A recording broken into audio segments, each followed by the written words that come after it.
ఈ భారతదేశ గాంధీ మహాత్ముని శిష్యులుగా పేరొందినటువంటి కేసీఆర్ కేటీఆర్ పిలుపుకు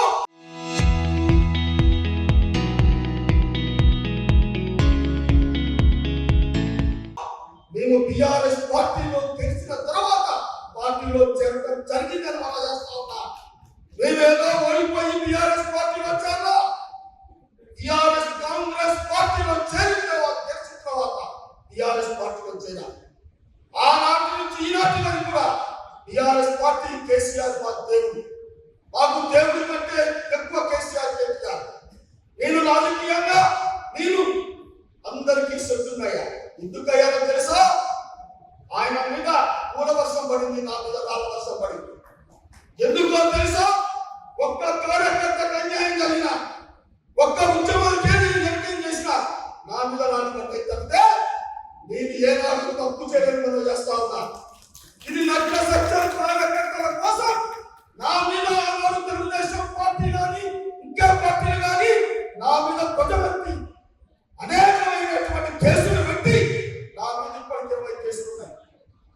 మొన్న జరిగినటువంటి నాకు సంబంధం లేని విషయం, నాకు సంబంధం లేని విషయంలో నన్ను చిత్రహింసలు పెట్టి ఆనాడు ఉన్నటువంటి మన శత్రువులు నా మీద కేసు పెట్టి నన్ను సస్పెండ్ కావడానికి కారకులైనటువంటి వాళ్ళు ఇవాళ ఈ రోజు కూడా మరి బీఆర్ఎస్ పార్టీలో సిగ్గు లేకుండా మనం చేస్తా ఉన్నా. అందుకని రవీంద్ర గారిని మనం చేస్తా ఉన్నా. ఈ రోజు జరిగిన సంఘటన నా వల్ల తప్పుంటే మీకు బాధాభివందనం చేసి మీకు క్షమాపణ తెలియపరుస్తా ఉన్నా. ఎందుకంటే నాకు చాలా బాధ అనిపించింది. గదిలో కూర్చోబెట్టి కొట్టండి, 2 కొట్టండి, 4 కొట్టండి, కానీ నా మనోభావాలు నేను కష్టపడి పనిచేస్తున్నా. 2022లో నేను పార్టీ నుంచి సస్పెండ్ అయిన తర్వాత నాకు ఎన్నో అవకాశాలు వచ్చినాయి. కానీ నా తండ్రి ఇన్ఛార్జి పార్టీ, తండ్రికి వ్యతిరేకంగా నేను ఉండలేదు. వాళ్ళ రాజకీయాల్లో తండ్రి ఒక పార్టీ, కొడుకు ఒక పార్టీ, తమ్ముడు ఒక పార్టీ ఉన్నాడు. కానీ ఆ సిగ్గు విడిచి రాజకీయాలను చేయడం వల్ల చేస్తా ఉన్నా. నా తండ్రికి చేతులు వాదోడుగా ఉండి ఈ కార్యక్రమాలు చేసి నేను ఈనాటి వరకు కూడా సస్పెండ్ అయినా సరే సిగ్గు విడిచి కార్యకర్తల కోసం కేసీఆర్ కోసం పార్టీలో కంట వేసుకోకుండా కూర్చున్నా. ఒక్కొక్కసారి నేను పదవులు అందరికీ కూడా అవటానికి నేను కష్టపడ్డా. నేను కింద ఉండి అయ్యవారిని పదవుల నుంచి కూర్చోబెట్టుకుని చరిత్ర మనం ఆ కుటుంబాన్ని మనం చేస్తా ఉన్నాం. దయచేసి నన్ను అర్థం చేసుకోండి. నా బాధ, నాకు రాజకీయాలు కూడా అవసరం లేదు. మా కుటుంబం రైతు కుటుంబం. మా నాన్న శ్రీయాల పొద్దు నుంచి రానంటే రవీంద్రరావు గారు పెద్దలు వస్తున్నారు, రవిచంద్ర గారు వస్తున్నారు. మీరు రావాలి, మీరు కూర్చోవాలి, కార్యకర్తను కలవాలి. కేసీఆర్ ముఖ్యమంత్రి అవడానికి మనం ప్రయత్నం చేయాలి. మన అంతిమ కోరిక ఒకటే, నాకు రాజకీయాలు ఉండాలని చెప్తా ఉన్నా. మా కుటుంబం కేసీఆర్ మళ్ళీ ముఖ్యమంత్రిగా చూసి మీరు రాజకీయాలు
మనం చేస్తా ఉంటాం.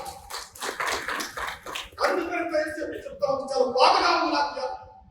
నేను దేవుడికి మొక్కొచ్చిన ఇలా సమావేశం విజయవంతం కావాలని గత 4 రోజులుగా 10 మంది కార్యకర్తలు పెట్టుకొని ఎండనక కూర్చొని ప్రతి ఒక్క కార్యకర్తకి నేను ఫోన్ చేశాను. నేను చేసినటువంటి వాళ్ళు వచ్చి ఫోన్ చేసుకొని చెప్పండి, మీ అందరికీ ఫోన్ వచ్చి బయట దగ్గర నుంచి చేశా. నేను చేశా, మీరు కష్టపడ్డా బాబు ఎవరికైనా ఫోన్ రావాలని చెప్పండి చేశా. 3 days ఇస్మాయిల్ అన్నాడు, ఇస్మాయిల్ అన్న సలహా తీసుకొని రవిచంద్రన్ నాకు ఫోన్ చేసి, నువ్వు ఏం చేస్తావు నాకు తెలియదు, రవీంద్ర బాగా ఇస్తున్నాడు హాని నిండిపోవాలన్నాడు. ఇవాళ ఇక్కడికి వచ్చినటువంటి కార్యకర్తలు శిక్షణ కార్యకర్తలు ఉంటారు, 90 మంది చాలా మంది మా మీద రాలేయటానికి ఇవాళ వచ్చి పార్టీలు మార్చేటువంటి వ్యక్తులు మాత్రం దయచేసుకుంటున్నాం. వాళ్ళ అవకాశవాదులు. అందుకని దయచేసి నేను ఒకటే కోరుతా ఉంది, వేదికటువంటి వాళ్ళతో ఇవాళ కొంతమంది వేదిక రాలేకపోయారు. నీకు దండం పెడతా, నువ్వు స్టేజ్ ఎక్కాలి, స్టేజ్ కావాలని కొంతమంది సోదరులు చెట్టు కొట్టుకుని పత్రికలు తీసుకొచ్చాను. నేనేం పార్టీగా ఏం చేశా, 2022 నుంచి సస్పెండ్ అయ్యి నాకు ఎంతో అవకాశాలు వచ్చినా కేసీఆర్ కేటీఆర్ గారిని అభిమానంతో టీఆర్ఎస్ పార్టీని అభిమానంతో నా తండ్రి ఉన్నటువంటి పార్టీతో నేను కలిసి నేరమానం చెప్తా ఉన్నా, భవిష్యత్తులో కూడా చెప్తా ఉన్నా. నాకు ఎన్నో అవకాశాలు వచ్చినాయి. నా తండ్రి ఉన్న పార్టీలో చివరిదాకా చివరి దాకా ఉంటా కేసీఆర్ కేటీఆర్ నాయకత్వంలో. ఎందుకంటే కేసీఆర్ గారి దగ్గరికి నా తండ్రికి పోయా, నన్ను పలకరించిండు, రాఘవ బాగున్నావా అన్నాడు, మా ఇంటికి వచ్చాడు, రాఘవ మోహన్ అన్నాడు. అందుకని దయచేసి ఈ అందరికీ కూడా మనం చేస్తూ కేసీఆర్ కేటీఆర్ నాయకత్వంలో మేము మరొక కుటుంబం చివరి